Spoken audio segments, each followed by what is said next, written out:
Hello. So, in just a few minutes, Elon Musk will be joining us here live on stage for a conversation. Rumor has it there are a few things to talk about with him. We will see.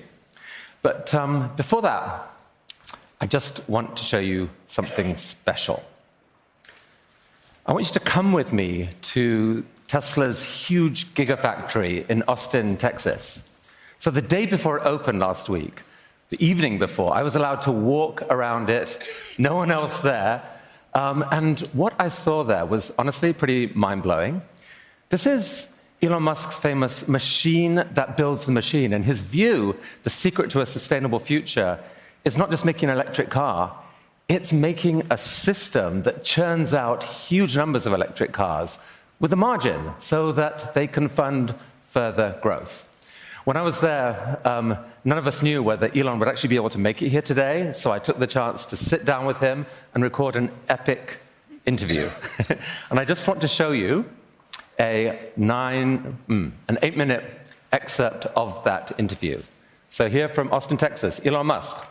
I want us to switch now to thinking a bit about artificial intelligence. I'm curious about your timelines and how you predict and how come some things are so amazingly on the money and some aren't. So when it comes to predicting sales of Tesla vehicles, for example, I mean, you've kind of been amazing. I think in 2014, when Tesla had sold that year 60,000 cars, you said, 2020, I think we will do 500,000 a year. Yeah, we did almost exactly 500,000. 5 years ago, last time you came to TED, I asked you about full self-driving, and you said, yep, this very year, where I am confident that we will have a car going from LA to New York without any intervention.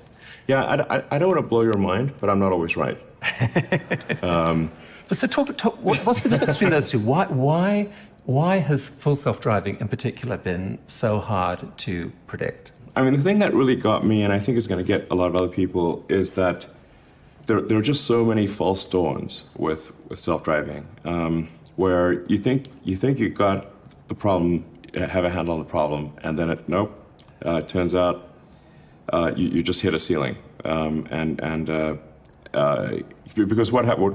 if you were to plot the progress, the progress looks like a log curve. So it's like a series of log curves. So most people don't know what a log curve is, I suppose, but show the shape. It goes up sort of a fairly straight way, and then it starts tailing off, and you start there's a kind of getting diminishing returns. In retrospect, they seem obvious, but in order to solve full self-driving properly, you have to solve real-world AI.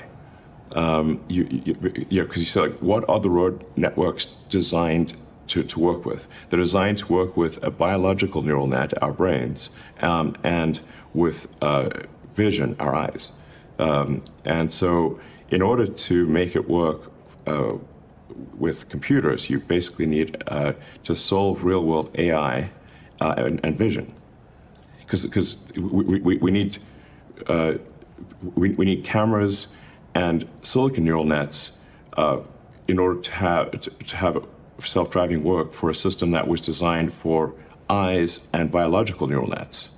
I guess when you put it that way, it's sort of like quite obvious that the only way to solve full self-driving is to solve real-world AI and sophisticated vision. What do you feel about the current architecture? Do you think you have an architecture now where there is a chance for the logarithmic curve not to tail off any time soon?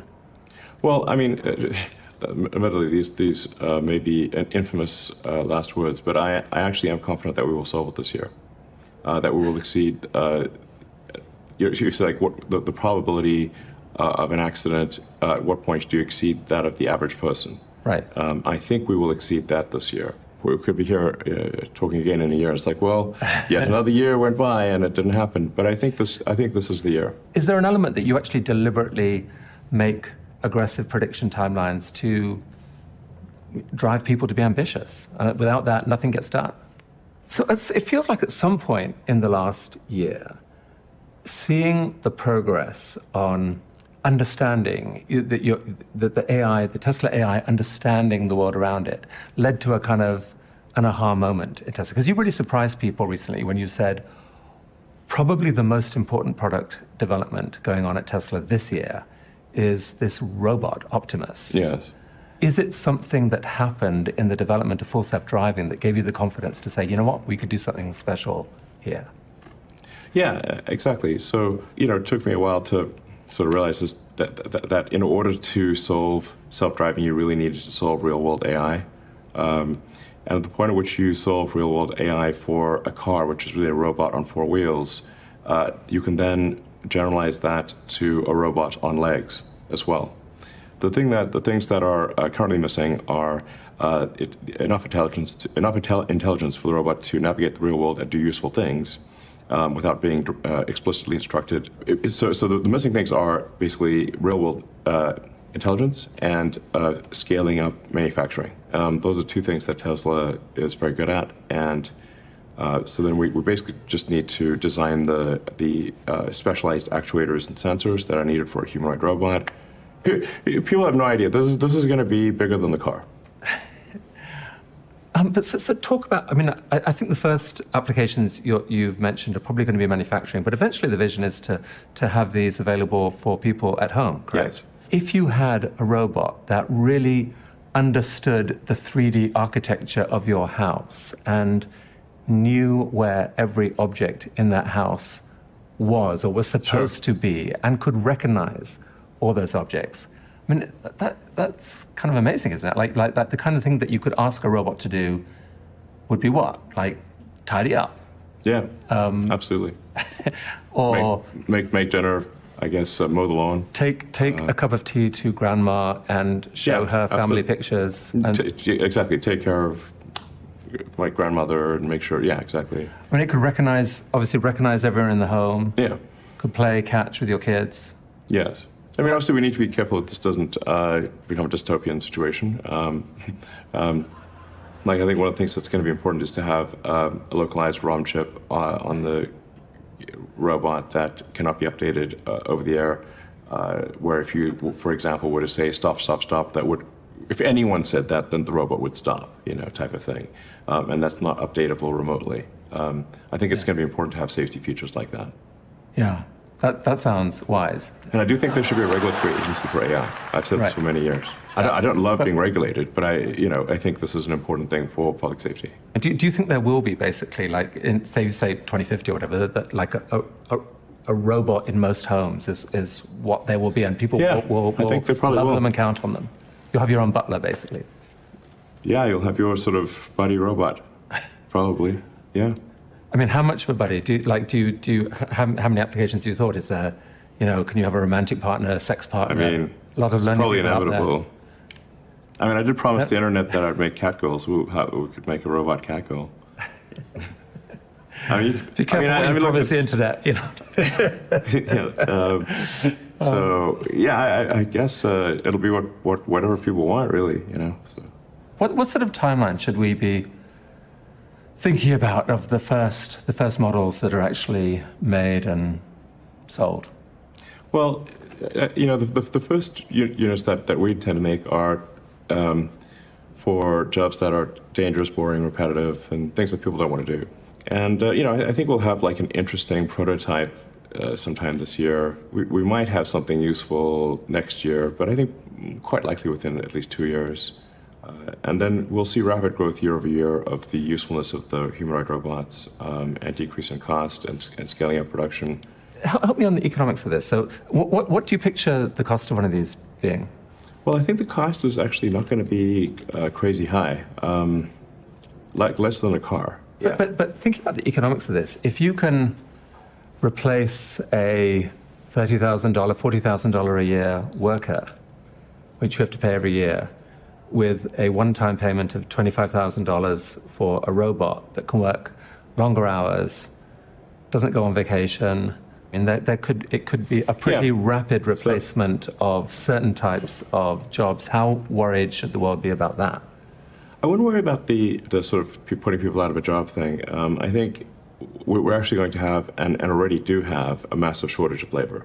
So I think we will have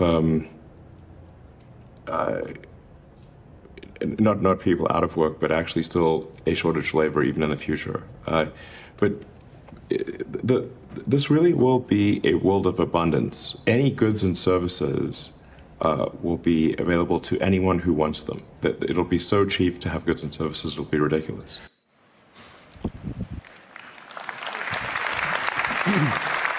So, that is part of an epic 80-minute interview, which we are releasing to people, members of TED 2022, right after this conference. You should be able to look at it on the TED Live website.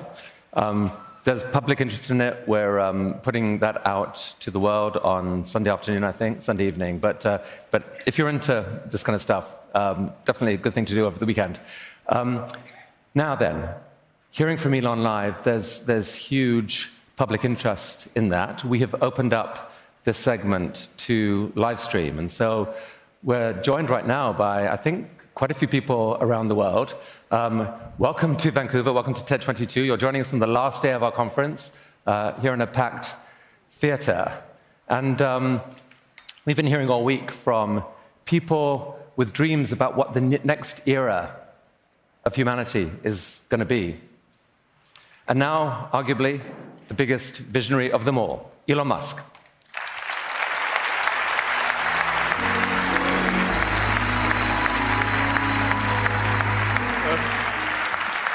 Hey, Elon, welcome. So, Elon, a few hours ago, you made an offer to buy Twitter. Why?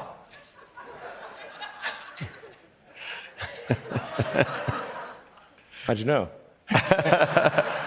Little bird tweeted in my ear or something, I don't know.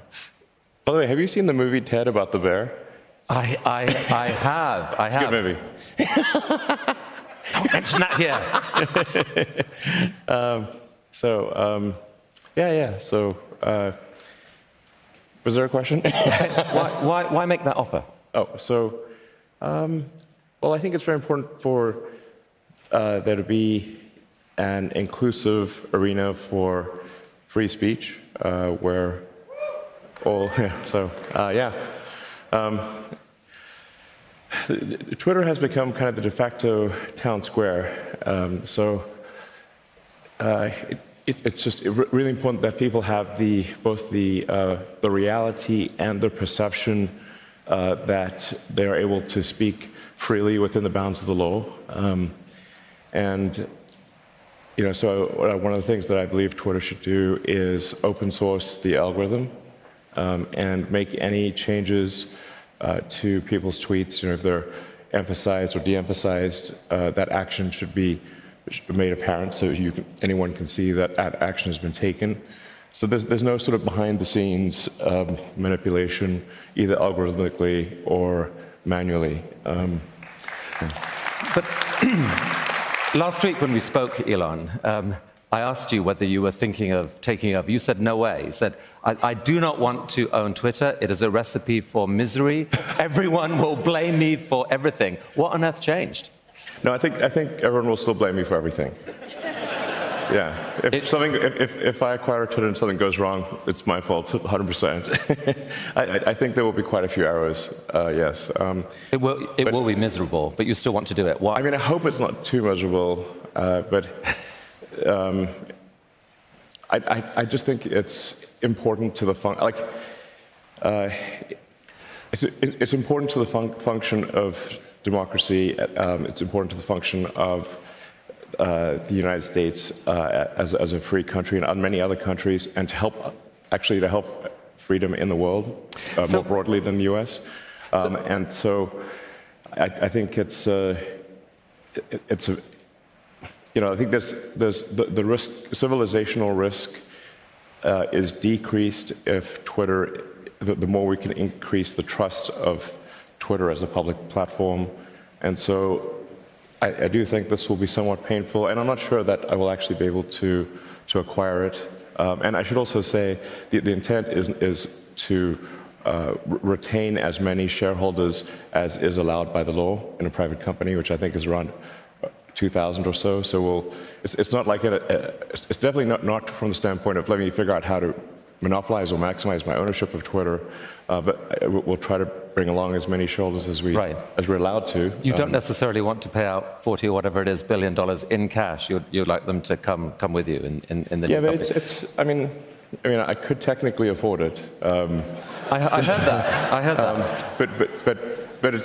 But what I'm saying is this is not a way to sort of make money. You know, I think it's just that I think this could my strong intuitive sense is that having a public platform that is maximally trusted and broadly inclusive is extremely important to the future of civilization.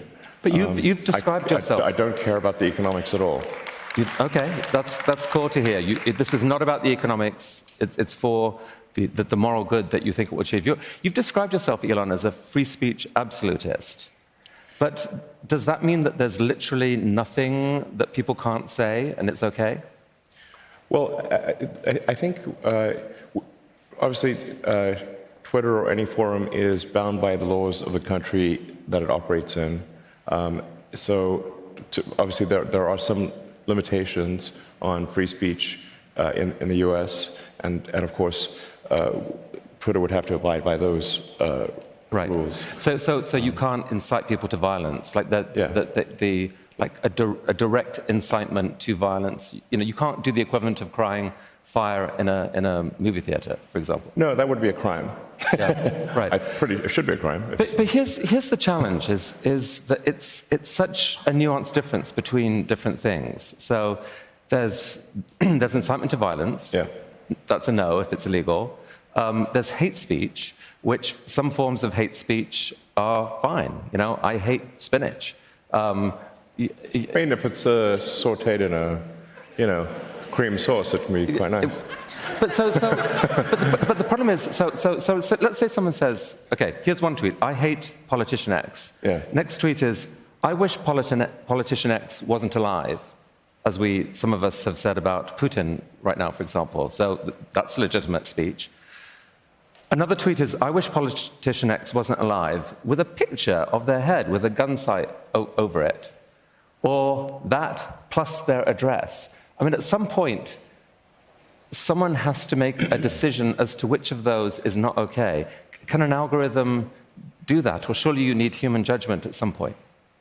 No, I think, like I said, in my view, Twitter should match the laws of the country, and really, you know, there's an obligation to do that.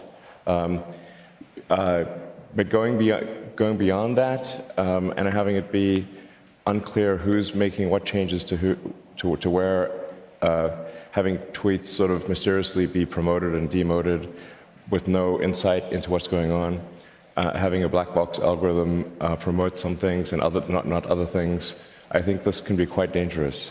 So the idea of opening the algorithm is a huge deal, and I think many people would welcome that, of understanding exactly how it's making the decision. And critique it. And critique it. What I mean is like I think like the code should be on GitHub, you know?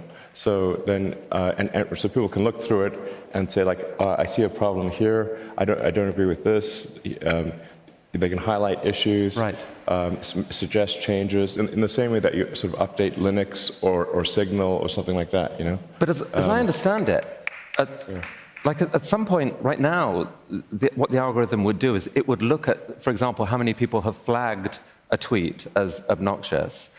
And then at some point, a human has to look at it and make a decision as to, does this cross the line or not? That the algorithm itself can't, I don't think yet, tell the difference between legal and okay and definitely obnoxious. And so the question is, which humans, you know, make that call? I mean, do you have a picture of that? Right now, Twitter and Facebook and others, you know, they've hired thousands of people to try to help make wise decisions. And the trouble is that no one can agree on what is wise. How do you solve that? Well, I think we would want to err on this. If in doubt, let the speech, let it exist. It would have, if it's a gray area, I would say let the tweet exist. But obviously, in a case where there's perhaps a lot of controversy, that you would not want to necessarily promote that tweet. So I'm not saying that I have all the answers here, but I do think that we want to be just very reluctant to delete things and have just be very cautious with permanent bans. Timeouts I think are better than sort of permanent bans, and but just in general, like I said. How it won't be perfect, but I think we wanted to really have, like I said, the perception and reality that speech is as free as reasonably possible, and a good sign as to whether there is free speech is someone you don't like allowed to say something you don't like, and if that is the case, then we have free speech, and it's damn annoying when someone you don't like says something you don't like. That is a sign of a healthy, functioning, free speech situation.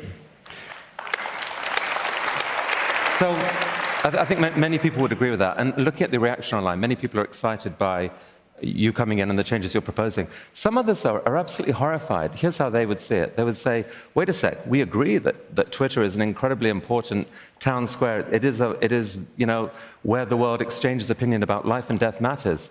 How on earth could it be owned by the world's richest person? That can't be right. So how do you, what's the response there? Is there any way that you can distance yourself from the actual decision-making that matters on content in some very clear way that is convincing to people? Well, like I said, I think it's very important that the algorithm be open sourced and that any manual adjustments be identified. So if somebody did something to a tweet, there's information attached to it that action was taken. And I won't personally be in there editing tweets. But you'll know if something was done to promote, demote, or otherwise affect a tweet. As for media sort of ownership, you've got Mark Zuckerberg owning Facebook and Instagram and WhatsApp, and with a share ownership structure that will have Mark Zuckerberg the 14th still controlling those entities.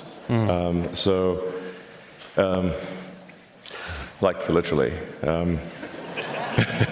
Well, certainly we won't have that at Twitter. If you commit to opening up the algorithm, that definitely gives some level of confidence. Yes. Talk about some of the other changes that you proposed. So the edit button, that's definitely coming. If you have your way. Yes. Yeah. And how do you? I think. Frankly, a top priority I would have is eliminating the spam and scam bots and the bot armies that are in Twitter. I think these influence they make the product much worse. If I had a Dogecoin for every crypto scam I saw, we'd have more, 100 billion Dogecoin. So. Do you regret sparking a sort of storm of excitement over Doge and, where it's gone, or? I think Doge is fun, and, I've always said don't bet the farm on Dogecoin, FYI. Right. But I think it's I like dogs and I like memes, and it's got both of those. And but just on the edit button, how do you get around the problem of, so someone tweets Elon rocks and it's tweeted by 2 million people, and then after that they edit it, so Elon sucks, and then all those retweets they're all embarrassed. And how do you avoid that type of changing of meaning so that retweeters are exploited? Well, I think you'd only have the edit capability for a short period of time, and probably the thing to do upon the edit would be to zero out all retweets and favorites. Okay. I'm open to ideas, though. So, in one way, the algorithm works kind of well for you right now. I wanted to show you this. This is a typical tweet of mine, kind of lame and wordy and whatever. And and the amazing response it gets is this: oh my God, 97 likes. And then I tried another one, and 29,000 likes. So the algorithm, at least seems to be at the moment, if Elon Musk expand to the world immediately, not bad, right?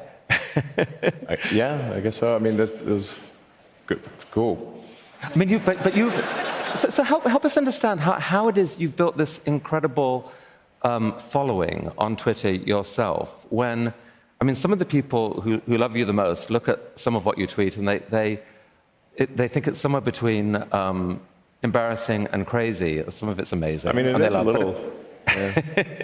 but is that actually why it's worked, or why has it worked?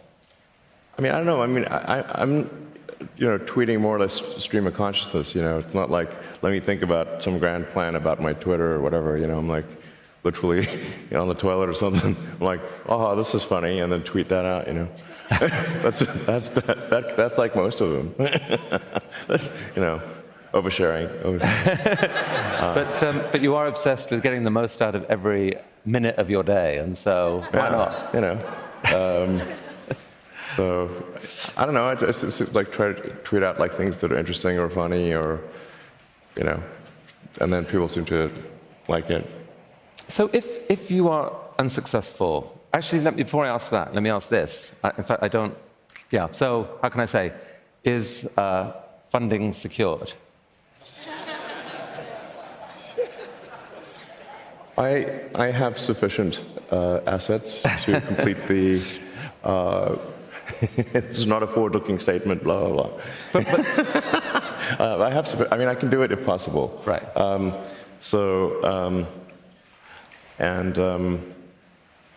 mean, I should say actually, even originally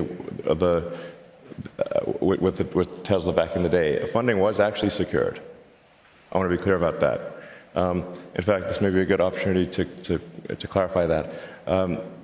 Funding was indeed secured, and I should say, like, why do I not have respect for the SEC in that situation? And I don't mean to blame everyone at the SEC, but certainly the San Francisco office. It's because the SEC knew that funding was secured, but they pursued an active public investigation nonetheless. At the time, Tesla was in a precarious financial situation, and I was told by the banks that if I did not agree to settle with the SEC, that the banks would cease providing working capital and Tesla would go bankrupt immediately. So that's like having a gun to your child's head. So I was forced to concede to the SEC unlawfully, those bastards, and now it makes it look like I lied when I did not in fact lie. I was forced to admit that I lied to save Tesla's life, and that's the only reason. Given what's actually happened to Tesla since then, though, aren't you glad that you didn't take it private? Yeah, I mean, it's difficult to put yourself in the position at the time. Tesla was under the most relentless short seller attack in the history of the stock market. There's something called short and distort, where the barrage of negativity that Tesla was experiencing from short sellers on Wall Street was beyond all belief. Tesla was the most shorted stock in the history of stock markets. Yeah. This is saying something. So, this was affecting our ability to hire people. It was affecting our ability to sell cars. It was terrible. They wanted Tesla to die so bad they could taste it. Well, most of them have paid the price. Yes. Where are they now?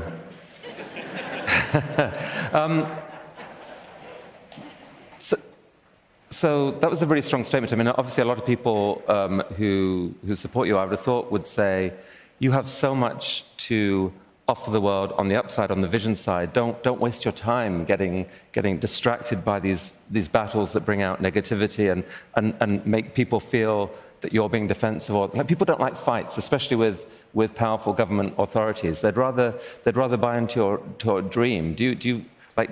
Aren't you encouraged by people just to edit that temptation out and go with the bigger story? Well, I mean, I would say, like, I'm somewhat of a mixed bag. I mean. Well, you're a fighter, and you don't like to lose, and you are determined that you don't. Basically, I mean, you are. Sure, I don't like to lose. I'm not sure many people do. But the truth matters to me a lot. Really, like, sort of pathologically, it matters to me. Okay, so you don't like to lose. If in this case you are not successful in, the board does not accept your offer, you've said you won't go higher, is there a plan B? There is. I think we would like to hear a little bit about plan B. For another time, I think. Another time? Yeah. All right.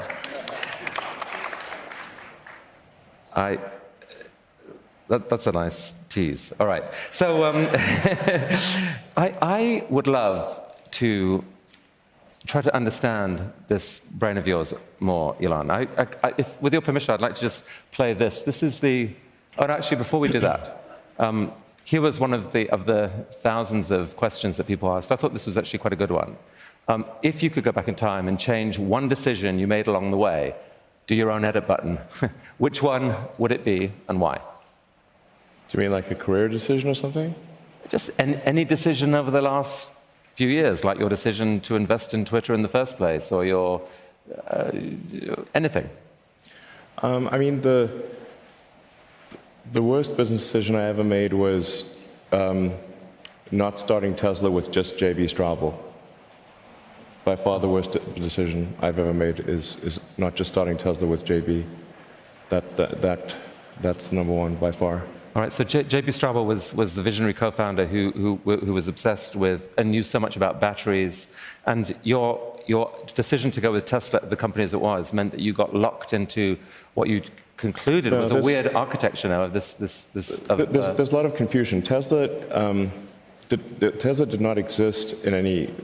Tesla was a shell company with no employees, no intellectual property when I invested. But a false narrative has been created by one of the other co-founders, Martin Eberhard. And I don't want to get into the nastiness here, but I didn't invest in an existing company. We created a company.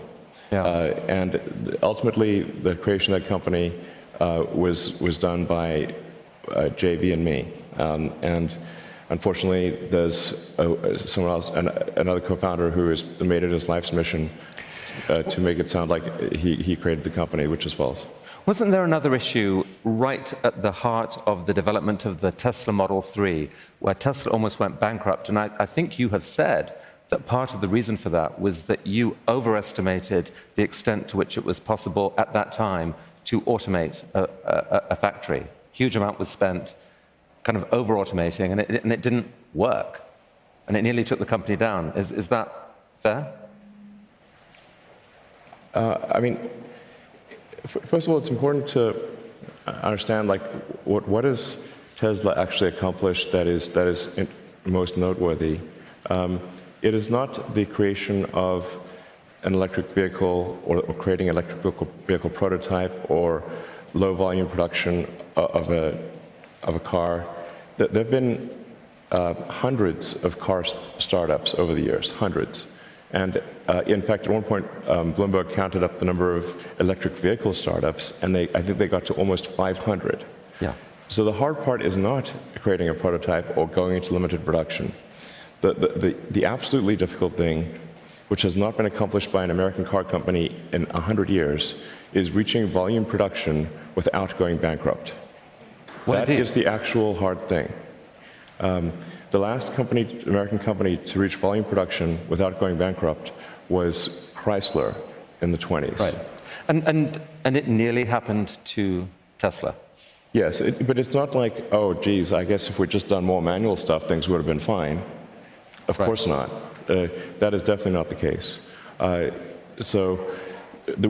We basically messed up almost every aspect of the Model 3 production line, from cells to packs to drive inverters, motors, body line, the paint shop, final assembly, everything. Everything was messed up. And I lived in I lived in the Fremont and Nevada factories for 3 years, fixing that production line, running around like a maniac through every part of that factory, living with the team. Yeah. I slept on the floor so that the team who was going through a hard time could see me on the floor, that they knew that I was not in some ivory tower. Whatever pain they experienced, I had it more. And some people who knew you well actually thought you were making a terrible mistake, that you were driving yourself to the edge of sanity almost, and that you were in danger of making bad choices. And in fact, I heard you say last week, Elon, that you, because of Tesla's huge value now and you know the significance of every minute that you spend, that you are in danger of sort of obsessing over it and spending all this time to the edge of sanity. That doesn't sound super wise, isn't there? Like your time, your completely sane, centered, rested time and decision making is more powerful and compelling than that sort of I can barely hold my eyes open. So surely it should be an absolute strategic priority to look after yourself. I mean, there wasn't any other way to make it work. The 3 years of hell, 2017, 18, and 19 were 3 years, the longest period of excruciating pain in my life. There wasn't any other way, and we barely made it, and we were on the ragged edge of bankruptcy the entire time. So when you it's not like around, I want pain. I don't like it. Those were so much pain. But it had to be done, or Tesla would be dead. When you looked around the Gigafactory that we saw images of earlier last week, and just see where the company has come, I mean, do you feel that this challenge of figuring out the new way of manufacturing, that you actually have an edge now, that it's different, that you've figured out how to do this, and from those 3 years won't be repeated. You've actually figured out a new way of manufacturing. At this point, I think I know more about manufacturing than anyone currently alive on Earth. Tweet that. Yeah.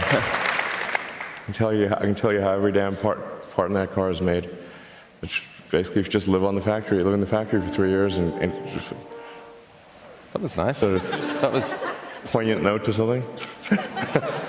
Someone wants to compose a symphony to that expression of confidence, something like that. I have no idea what that is. Anyway, yeah, every aspect of a car, 6 ways to Sunday, I know. I mean, you talk about scale right now. You're in the middle of writing your new master plan, and you've said that scale is at the heart of it. Why does scale matter? Why are you obsessed with it? What are you thinking? Yeah, well, see, in order to accelerate the advent of sustainable energy, there must be scale, because we've got to transition a vast economy that is currently overly dependent on fossil fuels to a sustainable energy economy, one where the energy is, I mean, we've got to do it. And,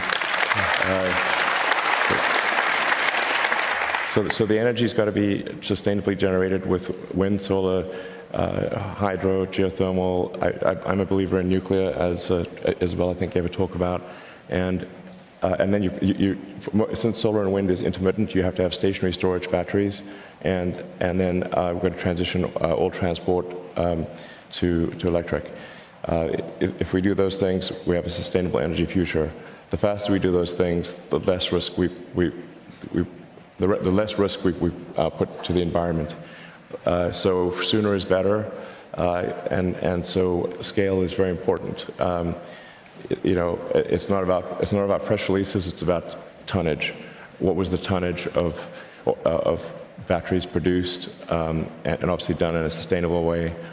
And our estimate is that approximately 300 terawatt hours of battery storage is needed to transition transport, electricity, and heating and cooling to a fully electric situation. Others there may be some different estimates out there, but our estimate is 300 terawatt hours. Yeah. So we dug into this a lot in the interview that we recorded last week, and so people can go in and hear that more. But I mean, the context is, that is, I think, about 1,000 times the current installed battery capacity. I mean, the scale-up needed is breathtaking, basically. Yeah. So your vision is to commit Tesla to try to deliver on a meaningful percentage of what is needed, yes, and call on others to do the rest. That this is a task for humanity to massively scale up our response to change the energy grid. Yes, it's like basically how fast can we scale and encourage others to scale to get to that 300 terawatt hour installed base of batteries. Right. And then, of course, there'll be a tremendous need to recycle those batteries, which is, and it makes sense to recycle them because the raw materials are like high-grade ore. So people shouldn't think, well, there'd be this big pile of batteries. No, they're going to get recycled because even a dead battery pack is worth about $1,000. So, but this is what's needed for a sustainable energy future. So we're going to try to take a set of actions that accelerate the day and bring the day of a sustainable energy future sooner. Okay. There's going to be huge interest in your master plan when you publish that. Meanwhile, I would love to understand more what goes on in this brain of yours, because it is a pretty unique one. I want to play, with your permission, this very funny opening from SNL, Saturday Night Live. Can we have the volume there, actually, please? Sorry. It's an honor to be hosting Saturday Night Live. I mean that. Sometimes after I say something, I have to say, I mean that. So people really know that I mean it. That's because I don't always have a lot of intonation or variation in how I speak, which I'm told makes for great comedy. I'm actually making history tonight as the first person with Asperger's to host SNL. And I think you followed that up with... At least the first person to admit it. The first person to admit it. But I mean...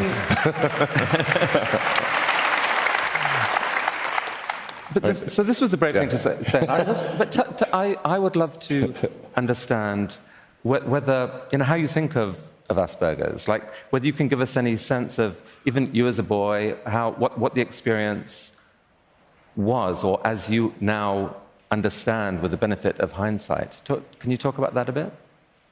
Well, I think everyone's experience is going to be somewhat different. But I guess for me, the social cues were not intuitive. So I was just very bookish, and I didn't understand this. I guess others could sort of intuitively understand what was meant by something. I would just tend to take things very literally, as just like the words as spoken were exactly what they meant. But then that turned out to be wrong. You can't. They're not simply saying exactly what they mean. There's all sorts of other things that are meant. It took me a while to figure that out. So I was, bullied quite a lot. So I did not have a sort of happy childhood, to be frank. It was quite rough. But I read a lot of books. I read lots and lots of books. And so that, sort of gradually I sort of understood more from the books that I was reading and watched a lot of movies. But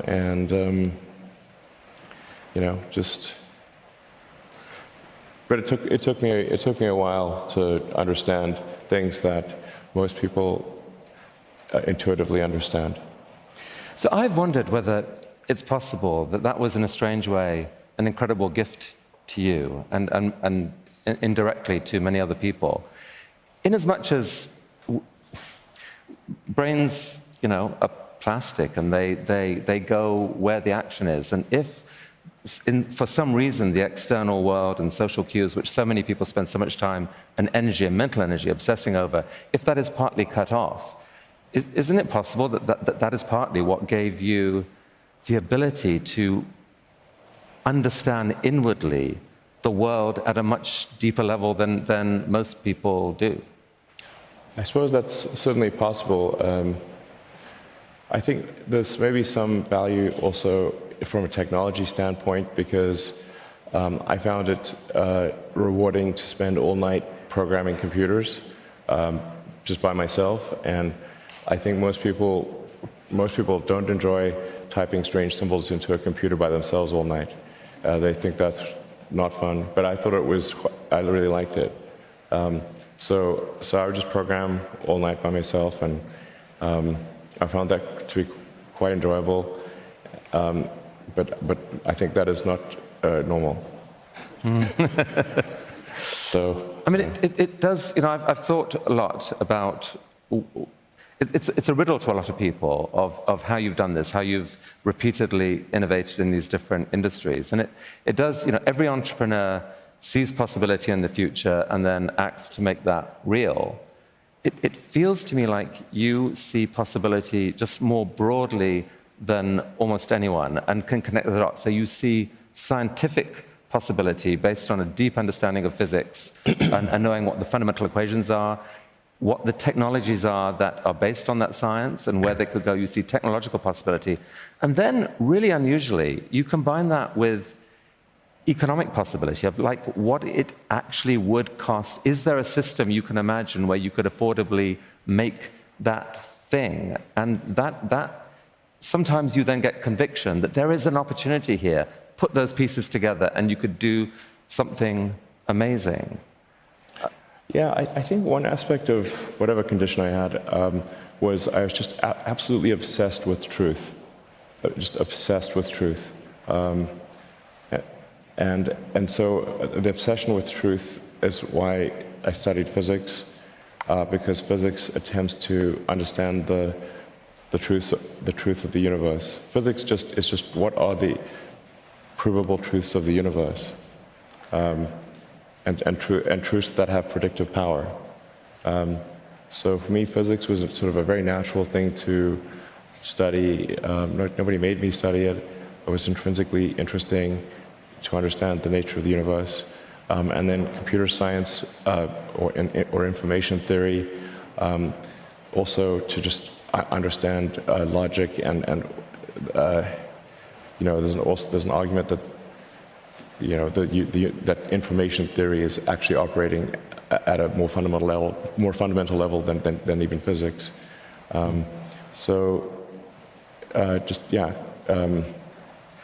Physics and information theory were really interesting to me. So when you say truth, it's not like some people.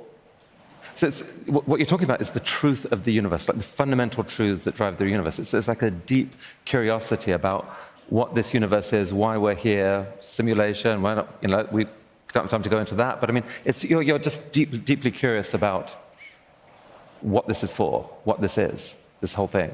Yes, I think the why of things is very important. I actually, when I was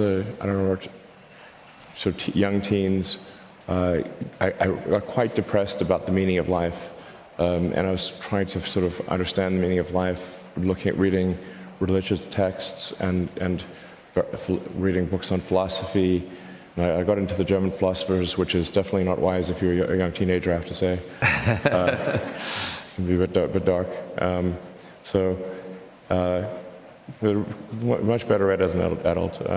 And then actually I ended up reading The Hitchhiker's Guide to the Galaxy, which is actually a book on philosophy, just sort of disguised as a silly humor book, but actually it's actually a philosophy book. And Adams makes the point that it's actually the question that is harder than the answer. He sort of makes a joke that the answer was 42. That number does pop up a lot, and 420 is just 10 times 42. 10 times more significant than 42. Okay. There's you can make a triangle with 42 degrees and two 69s. So there's no such thing as a perfect triangle, or is there? But even more important than the answer is the questions. That was the whole theme of that book. I mean, is that yes, basically how you see meaning then? That it's the pursuit of questions. Yeah. So I have a sort of a proposal for a worldview or a motivating philosophy, which is to understand what questions to ask about the answer that is the universe. And to the degree that we expand the scope and scale of consciousness, biological and digital, we will be better able to ask these questions, to frame these questions, and to understand why we're here, how we got here, what the heck is going on. And so that is my driving philosophy, is to expand the scope and scale of consciousness that we may better understand the nature of the universe. Elon, one of the things that was most touching last week was seeing you hang out with your kids. Here's, if I may... It looks vaguely like a ventriloquist dummy there. I mean, how do you know that's real? So that's X, and it was just a delight seeing you hang out with him. And sure. What's his future going to be? I mean, I don't mean him personally, but the world he's going to grow up in. What future do you believe he will grow up in? Well, I mean, a very digital future. A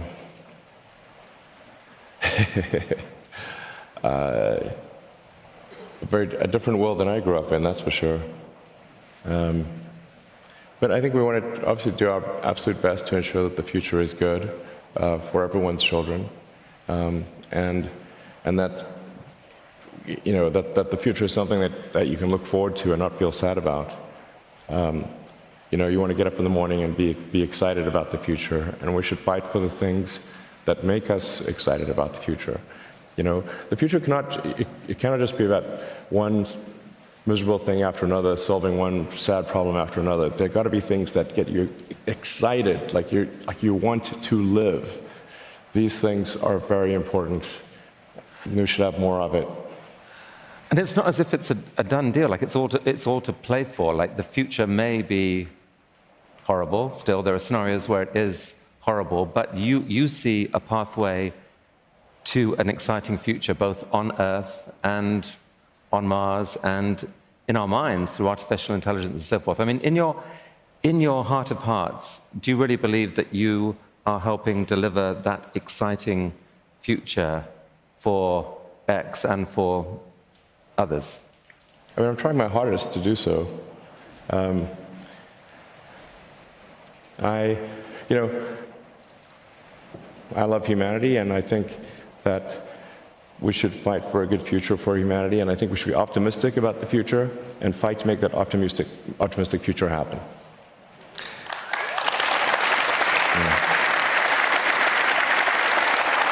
Elon, I think that's a perfect place to close this. Thank you so much for spending time coming here and for the work that you're doing, and good luck with finding a wise course through on Twitter and everything else. All right, Elon Musk. Thank you. Hey. Hey, guys. Hello.